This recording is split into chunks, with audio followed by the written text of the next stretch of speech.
Executive Director Anambra State Internal Revenue Service Dr. Christian Madubuko ekwugo na mmepe zuru oke na steeti ya bụ ke na ọrụ dịrị ọcha nọ n'ime ya bụ ego ka a chọkwara ka e wee mezuo ya.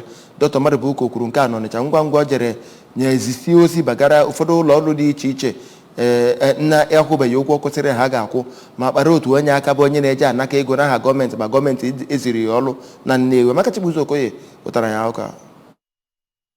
Ya bụ Dr. Madubuko onye garịrị inyese akwụkwọ eji akwụ gọọmenti ụgwọ sịrị na mmepe obodo adịghị abịa n'efu kama ọ bụ site na ihe akwụtara ụgwọ ya ka eji alụite obodo, nke pụtara na ekwesịrị ka ndị Anambra nyere gọọmenti nọ ugbu a aka iji wee nwee ya bụ Anambra nke bụ igba ha gbadoro ikwu wee na-arụ ọrụ ha na-arụ. Sikwazịa na mba obodo ndị ọzọ dịgasị mma bụ ihe ego atụtara n'ụtụ isi na ndị ọzọ ka ha ji emepe ya. Ọ gara n'iru ma kwa adịrị na arọkwuru arọ na ndị mmadụ bụzi ndị na-ewere ego gọọmenti na-etinye n'akpa nke ha ma were ya na-arụpụta ihe nke onwe. Ọ gara n'iru ma kọwaa mkpa ọ dị ka a na-atụ ụtụ isi na ihe ndị ọzọ ruru ka enye gọọmenti ma yọzie ndị Anambra na ndị ọzọkwazi nọzi na Anambra ka ha biko dọnyere ọchịchị gọvanọ Chukwuma Soludo ukwu